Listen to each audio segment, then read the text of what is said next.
ನಮಸ್ಕಾರ ಬಂಧುಗಳೇ, ಈ ನಿಮ್ಮ ಮಾಮಾಸ್ ಕೈರುಚಿಗೆ ಸ್ವಾಗತ ಸುಸ್ವಾಗತ.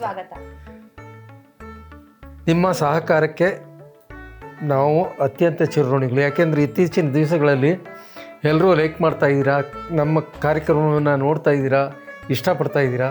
ನಾವು ಅದಕ್ಕೆ ಅತ್ಯಂತ ಕೃತಜ್ಞರಾಗಿರ್ತೀವಿ.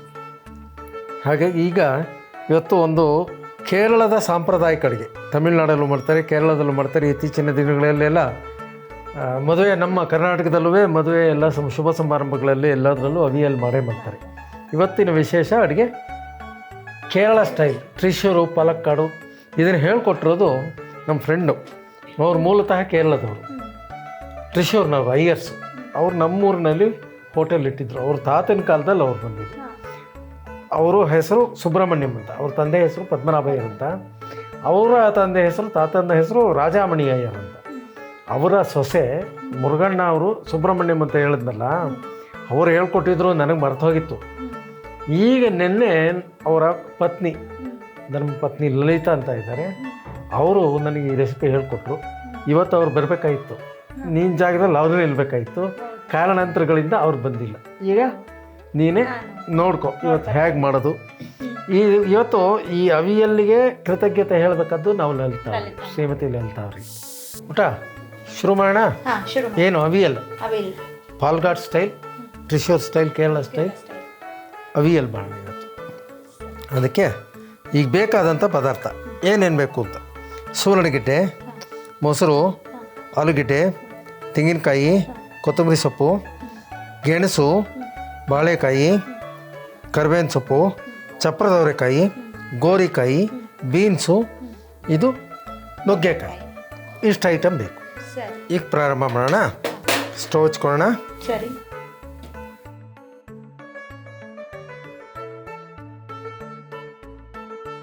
ಒಂದು 2 ಚಮಚ ಕೊಬ್ಬರಿ ಎಣ್ಣೆ. ಒಂದು ದೊಡ್ಡ ಚಮಚದಲ್ಲೇ ತಗೊಳ್ಳ. ಹಾಂ, ಮತ್ತೆ ಆಮೇಲೆ ಹಾಕಬೇಕು.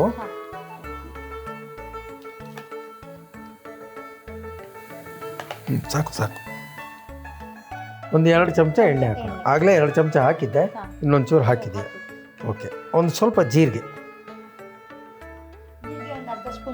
ಸಾಕು, ಒಂದು ಅರ್ಧ ಸ್ಪೂನು. ರುಬ್ಬೋದಕ್ಕೆ ಒಂಚೂರು ಹಾಕೋಣ. ಅದು ಆಪ್ಷನಲ್ಲು. ರುಬ್ಬೋದಕ್ಕೆ ಜಾಸ್ತಿ ಜೀರಿಗೆ ಆದರೆ ಏನಾಗುತ್ತೆ ಅಂದರೆ ಮಜ್ಜಿಗೆ ಹುಳಿನೂ, ಅವಿಯಲ್ಲೂ ನಾವು ಮೊಸರಾಕೆ ಮಾಡೋದ್ರಿಂದ ಮಜ್ಜಿಗೆ ಹುಳಿ ಟೇಸ್ಟ್ ಬರಬಾರ್ದು. ಅವಿಯಲ್ಲಿಗೆ ತನ್ನದೇ ಆದಂಥ, ಪ್ರತಿಯೊಂದು ಅಡುಗೆಗೂ ಅಷ್ಟೇ ತನ್ನದೇ ಆದಂಥ ಒಂದು ಗುಣ ಇರುತ್ತೆ. ಆ ಗುಣನ ನಾವು ಕಾಪಾಡ್ಕೊಂಡು ಹೋಗ್ಬೇಕು. ಈಗ ಜೀರಿಗೆ ಹಾಕಿದ್ದೀನಿ. ಒಂದೊಂದಾಗಿ ಗಟ್ಟಿ ತರಕಾರಿಯಿಂದ ಬರೋಣ. ಈಗ ಸೂರಣಗೆಡ್ಡೆ ಹಾಕ್ತಾಯಿದ್ದೀನಿ.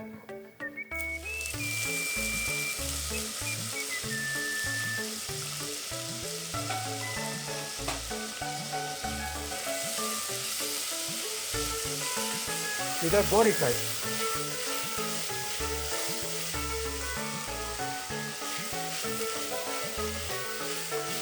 ನೆಕ್ಸ್ಟು ಬೀನ್ಸು,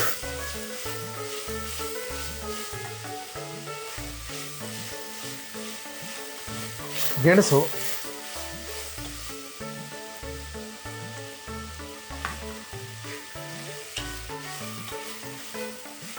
ಆಲೂಗೆಡ್ಡೆ,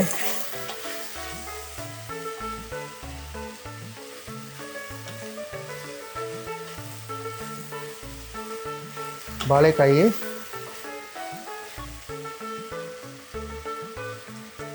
ಚಪ್ರದವರೆಕಾಯಿ,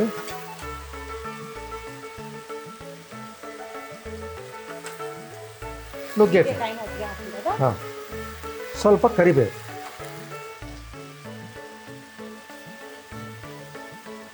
ಇಲ್ಲಿ ಈ ಅವಿಯಲ್ಲಿ ಪ್ರಧಾನ ಏನಂದರೆ ತರಕಾರಿನೇ ಪ್ರಧಾನ.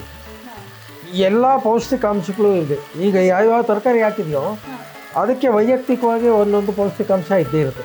ಸೊ ಹಾಗಾಗಿ ಅವಿಯಲಲ್ಲಿ ಎಲ್ಲ ಪೌಷ್ಟಿಕಾಂಶಗಳು ಸೇರುತ್ತೆ. ಪ್ರೋಟೀನು ಇರ್ಬೋದು, ಕ್ಯಾಲ್ಸಿಯಂ ಇರ್ಬೋದು, ಆಮೇಲೆ ಕಬ್ಬಿಣಾಂಶ ಇರ್ಬೋದು, ಲವಣಾಂಶ ಇರ್ಬೋದು, ಪ್ರತಿಯೊಂದು ಇದರಲ್ಲಿ ಅವಿಯಲಲ್ಲಿ ಸೇರುತ್ತೆ. ಇವಾಗ ಈ ತರಕಾರಿ ಇಷ್ಟೊಂದು ತಗೊಂಡಿದ್ದೀರಲ್ಲ, ಈ ತರಕಾರಿಯ ಪ್ರಮಾಣ ಏನು ಅಂತ? ಪ್ರಮಾಣ ಏನಂತಂದರೆ, ಈಗ ನಾವು ಮಾಡ್ತಾ ಇರೋದು ಒಂದು 6 ಜನರಿಂದ 8 ಜನಕ್ಕೆ ಆಗುತ್ತೆ. ಅನ್ನದ ಜೊತೆಗೆ ನೆಂಚ್ಕೊಳ್ಳೋದಕ್ಕೆ ಎಲ್ಲದಕ್ಕೂ ಚೆನ್ನಾಗಿರುತ್ತೆ. ಅಂದರೆ ತರಕಾರಿ ಜಾಸ್ತಿ ಬೇಕು. ಹೌದು, ಎಲ್ಲ ತರಕಾರಿನೂ ಸಮ ಪ್ರಮಾಣದಲ್ಲಿ ಎಷ್ಟು ತಗೋತೀವೋ ಹೌದು ಸುವರ್ಣಗಡ್ಡೆನೂ ಅಷ್ಟೇ ಅಷ್ಟೇ. ಆ ಥರ ಎಲ್ಲ ತರಕಾರಿ. ಆಮೇಲೆ ಕೆಲವ್ರಿಗೆ ಏನಂದ್ರೆ ವೈಯಕ್ತಿಕವಾಗಿ ಯಾವುದೋ ಒಂದು ತರಕಾರಿ ಸುಮಾರು ಇಷ್ಟ ಆಗಿರುತ್ತೆ, ಕೆಲವರಿಗೆ ತುಂಬ ಇಷ್ಟ ಆಗಿರುತ್ತೆ ಒಂದು ಯಾವುದೋ ವೈಯಕ್ತಿಕ ತರಕಾರಿ, ಅವರು ಅದನ್ನು ಬದಲಾವಣೆ ಮಾಡ್ಕೋಬೇಕು. ಈಗ ಉಪ್ಪು ರುಚಿಗೆ ತಕ್ಕಷ್ಟು, ಹರಳುಪ್ಪೆ ಉಪಯೋಗಿಸ್ಬೋದು. ಆಮೇಲೆ ಬೇಕು ಅಂತಂದರೆ ಹಾಕ್ಕೊಳ್ಳಿ 1-2 ಗ್ಲಾಸ್ ನೀರು ಜಾಸ್ತಿ ಬೇಡ ಇದಕ್ಕೆ.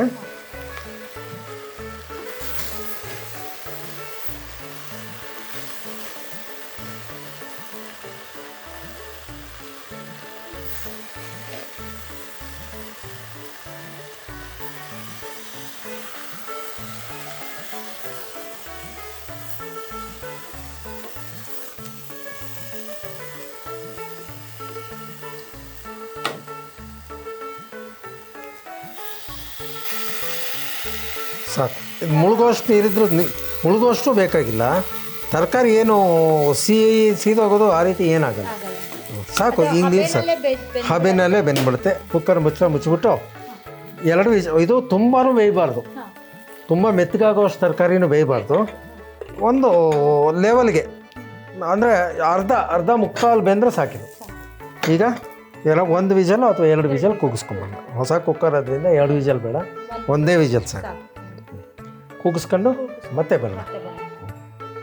ಈಗ ಪುಟ ಇದು 2 ವಿಷಲ್ ಕೂಗಿದೆ ಅವಿಯಲ್ಗೆ, ಸಾಕು. ತುಂಬ ಬೇಂದ್ರೂ ಅವಿಯಲ್ ಚೆನ್ನಾಗಿರಲ್ಲ. ತರಕಾರಿ ಸ್ವಲ್ಪ ಒಂಚೂರು ಹಸಿ ಒಂಚೂರು ಸಿಗಬೇಕು. ಈಗ ಕೂಗಿದೆ. ಮಸಾಲೆ ಏನು ಅಂತ ಹಾಕೊಂಡ್ಬಂದ್ಬಿಡ. ಸಿಂಪಲ್ ಮಸಾಲೆ, ತುಂಬ ಏನು ಮಸಾಲೆ ಇಲ್ಲ. ಮಿಕ್ಸಿ ಜಾರ್ ತಗೋ, ತೆಂಗಿನಕಾಯಿ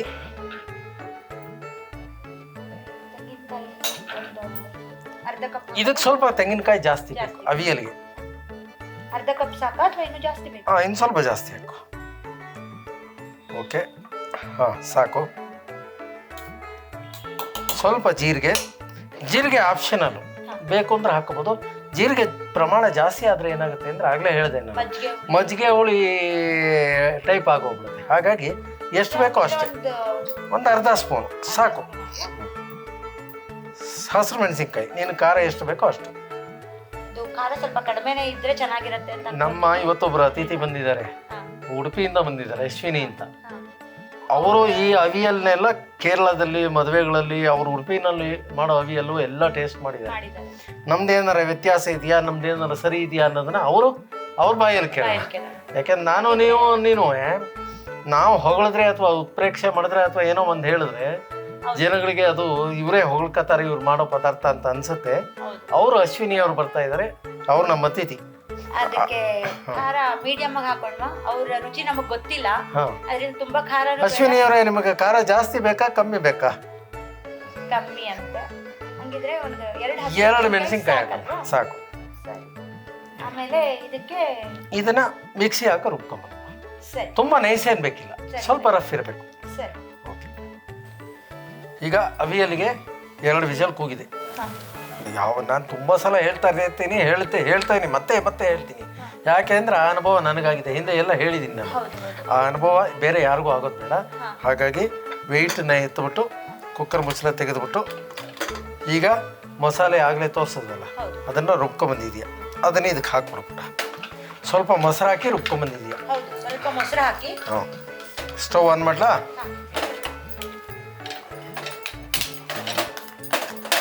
ನೋಡಿ, ನೀರಿನ ಪ್ರಮಾಣನೂ ಜಾಸ್ತಿ ಇಲ್ಲ, ಎಷ್ಟು ಅತಿಯಾಗಿರಬಾರ್ದು. ತರಕಾರಿ ಜಾಸ್ತಿ ಇರಬೇಕು, ನೀರಿನ ಪ್ರಮಾಣ ಕಮ್ಮಿ ಇರಬೇಕು. ಸಿಕ್ಕಾಬಟ್ಟೆ ತರಕಾರಿ ಬೆಂದಿರಬಾರ್ದು, ಹಾಗಂತ ಬೇಯ್ದೇನೂ ಇರಬಾರ್ದು. ಹಾಕ್ಬಿಡು.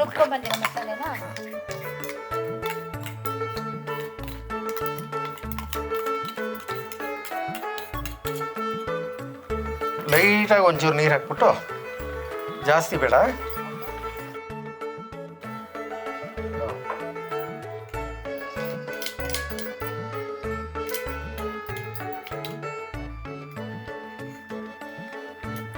ಆಗಲೇ ತರಕಾರಿಗೆ ಉಪ್ಪು ಹಾಕಿದ್ವಿ, ಈಗ ಇನ್ನೊಂದು ಚೂರು ಉಪ್ಪು ಹಾಕ್ಬಿಡೋಣ, ಸಾಕು.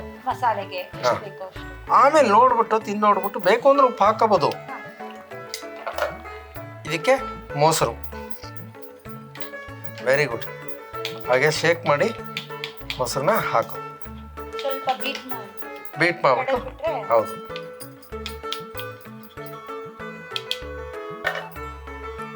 ತುಂಬ ಮೊಸರು ಬೇಡ, ಅದರಲ್ಲಿ ಅರ್ಧ ಸಾಕು.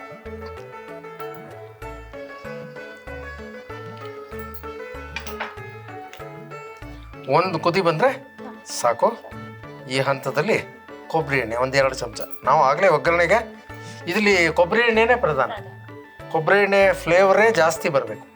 ಅವ್ರು ಹೇಗಿದ್ರು ಉಡುಪಿ ಅವರು ಕೊಬ್ಬರಿ ಎಣ್ಣೆ ಅಂದರೆ ಭಾಳ ಇಷ್ಟ ಅವ್ರಿಗೆ, ಹಾಗಾಗಿ ಹಾಗಂತ ಜಾಸ್ತಿ ನಾವು ಹಾಕೋದು. ಹಾಂ,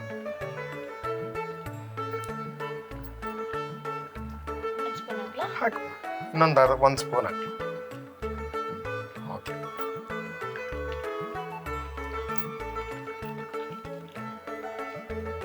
ಒಂದು ಕುದಿ ಬಂದರೆ ಈಗ ಅವಿಯಲ್ ರೆಡಿ.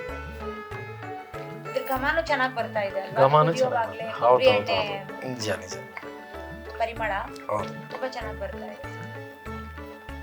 ಇದನ್ನ ನಾವು ಅನ್ನ, ಚಪಾತಿ, ಪರೋಟ ಎಲ್ಲ ಈಗ ನಾನು ನೀನು ಹೇಳೋದಕ್ಕಿಂತ ಯಾರು ರುಚಿ ನೋಡ್ತಾರೋ ಅವ್ರು ಯಾವ್ದ್ರ ಜೊತೆಗೆ ಚೆನ್ನಾಗಿರುತ್ತೆ ಅಂತ. ಯಾಕೆಂದ್ರೆ ಅಂದ್ರೆ ಅವ್ರಿಗೆ ಅನುಭವ ಇರುತ್ತೆ, ಅವಿಯಲ್ಲಿ ಜಾಸ್ತಿ ತಿಂದು ಅಭ್ಯಾಸ ಇರುತ್ತೆ. ಅವರು ಹೇಳಿದ್ರೆ ಸೂಕ್ತ. ಸ್ಟವ್ ಆಫ್ ಮಾಡೋಣ. ಇದನ್ನ ಸರ್ವಿಂಗ್ ಬೌಲ್ಗೆ ಹಾಕು. ನಮ್ಮ ಅತಿಥಿಗಳನ್ನ ಕರಿತೀನಿ, ಈ ಸರ್ವಿಂಗ್ ಬೌಲ್ ಕರಿತೀನಿ. ಸರಿ ಸರಿ ಆಯ್ತು. ಇದು ತೆಳುವೂ ಇರಬಾರ್ದು, ಈ ಕನ್ಸಿಸ್ಟೆನ್ಸಿ ಇರಬೇಕು. ಓಕೆ, ಅವ್ರಿಗೊಂದು ಸ್ಪೂನು. ಈಗ ಅವಿಯಲ್ಲು ಅನ್ನ ರೆಡಿ ಇದೆ. ಈ ಅವಿಯಲ್ ಜೊತೆಗೆ ಬೇರೆ ಏನೇನು ಟೇಸ್ಟ್ ಮಾಡ್ಬೋದು, ತಿನ್ಬೋದು ಅಂತ ಅಂದ್ಬಿಟ್ಟು ನಮ್ಮ ಅಶ್ವಿನಿ ಅವ್ರು ಹೇಳ್ತಾರೆ. ಅವರು ಸೀಕರ್ಣ ಒಗ್ಗರಣೆ ಡಬ್ಬಿಯಿಂದನೂ ನಾನು ಫಾಲೋ ಮಾಡ್ಕೊಂಡು ಬಂದಿದ್ದಾರೆ. ನಮ್ಮ ಬಹುತೇಕ ಅಡುಗೆಗಳನ್ನ ಅವರು ರುಚಿ ನೋಡಿದಾರಂತೆ, ಅಡುಗೆ ಮಾಡಿದಾರಂತೆ.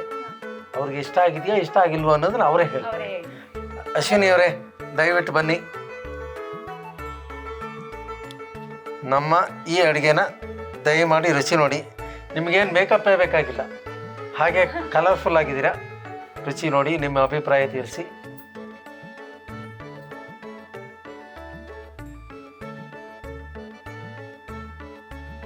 ತರಕಾರಿ ಹಾಕ್ಕೊಡಿ.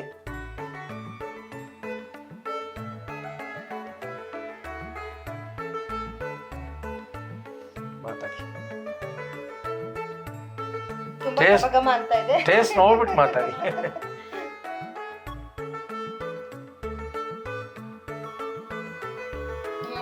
ತುಂಬಾ ಚೆನ್ನಾಗಿದೆ. ಚೆನ್ನಾಗಿದ್ಯಾ? ನಾನು ಅದೇ ನೀವು ಮಾಡೋ ಬಾಯ್ತಕ ಅಡ್ಗೆಗಳನ್ನ ಯಾವಾಗ್ಲೂ ಟ್ರೈ ಮಾಡ್ತಾ ಇರ್ತೀನಿ. Very good. 2015 ನಿಮ್ದು ಇದ್ರ ಯೂಟ್ಯೂಬ್ ಚಾನಲ್ ಫಾಲೋ ಮಾಡ್ತಾ ಇದ್ದೀನಿ ನಾನು. ನಮ್ ಜೀ ಕನ್ನಡ ಒಗ್ಗರಣೆ ಡಬ್ಬಿನಲ್ಲಿ ಬರ್ತಾ ಇದ್ದ ನೋಡ್ತಾ ಇದೀನಿ ಎಲ್ಲ ಇದನ್ನು. ಯಾಕಂದ್ರೆ ಅಲ್ಲಿ ಗೊತ್ತಾಗತ್ತಲ್ಲ, ನೀವು ಹೇಳ್ತೀರಿ ಎಲ್ಲೆಲ್ಲಿ ಬರ್ತೀರಿ ಅಂತ. ಸೊ ಗೊತ್ತಾದಾಗೆಲ್ಲ ನೋಡ್ತಾ ಇದೀನಿ. ತುಂಬಾ ಚೆನ್ನಾಗಿದೆ. ನಾವು ಉಡುಪಿ ಸ್ಟೈಲ್ ಅಲ್ಲಿ ಮಾಡೋದು ಸ್ವಲ್ಪ ಟೇಸ್ಟ್ ಚೇಂಜ್ ಆಗುತ್ತೆ, ಬಟ್ ಇದು ನಂಗೆ ತುಂಬಾ ಇಷ್ಟ ಆಯ್ತು. ನೀವು ಕೇರಳದಲ್ಲೂ ಟೇಸ್ಟ್ ಮಾಡಿದ್ರಿ ಇದೆ ಅಂತ?